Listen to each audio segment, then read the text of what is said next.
फितरत कभी तब्दील नहीं होती। एक दफ़ा का जिक्र है, एक गांव के जंगल में एक मर्तबा बहुत सर्दियां पड़ीं। इन सर्दियों की एक सुबह किसान अपनी फसलों को देखने जा रहा था कि तब ही अचानक उसकी नज़र एक सांप पर पड़ी जो सर्दी की शिद्दत से अकड़ा हुआ था। उसे देखते ही किसान को उस पर रहम आया और वो कहने लगा, ओहो, ये क्या, सांप बेचारा तो सर्दी में अकड़ रहा है। अगर बर वक्त इसकी मदद ना की गई तो ये बेचारा सर्दी की शिद्दत में आकर अपनी जान गंवा देगा।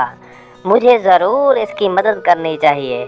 मैं ऐसा करता हूँ, इसे घर ले जाता हूँ और जाकर आग जलाकर उसके करीब रख देता हूँ। शायद इस तरह इसकी जान बच जाए। ऐसा कहकर उस रहमदिल किसान ने उस सांप को उठाया और अपने घर ले गया और जाकर चूल्हे में आग जला दी और सांप को उसके करीब रख दिया और कहने लगा, मैंने आग तो जला दी है और इसकी गरमाइश से सांप ठीक तो हो जाएगा, लेकिन लगता है ये बेचारा भूखा होगा। मुझे इसके लिए दूध का बंदोबस्त करना होगा। ऐसा सोचकर किसान दूध लेने के लिए जाने लगा। इतने में उसकी पत्नी टोनी चिड़िया आ जाती है और सांप को देखकर बंटी किसान से कहती है, अरे ओ बंटी, तू ये क्या कर रहा है? एक सांप को घर ले आया। तुम्हें पता है इसकी फितरत में डसना है, ये हमारे बच्चों को डस लेगा। तुम्हें इसको घर में नहीं ले आना चाहिए था। तभी बंटी कबूतर अपनी पत्नी टोनी चिड़िया से कहता है, अरे ओ बेगम, मैं अगर इसे घर न ले आता तो ये बेचारा सर्दी की शिद्दत में मर जाता। मैंने तो सिर्फ इसकी मदद की है, भला ये हमारे बच्चों को क्यों डसेगा?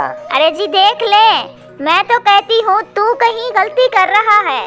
ऐसा कहते हुए टोनी चिड़िया वहाँ से चली जाती है और बंटी किसान दूध लेने के लिए चला जाता है।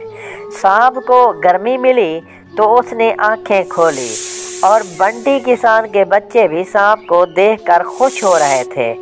किसान बंटी ने सांप को दूध दिया और सांप ने दूध को पिया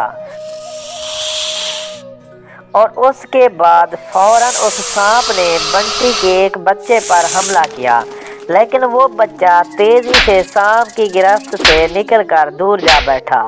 तब ही बंटी किसान ने बड़ी सारी छड़ी उठा ली और फौरन सांप को मार दिया। नतीजा सच है कि फितरत तब्दील नहीं हो सकती। वीडियो अगर अच्छी लगी हो तो इस वीडियो को लाइक और हमारे चैनल कार्टून स्टोरी टीवी को सब्सक्राइब भी कर दें। मिलते हैं अगली वीडियो में, तब तक के लिए अल्लाह हाफिज़।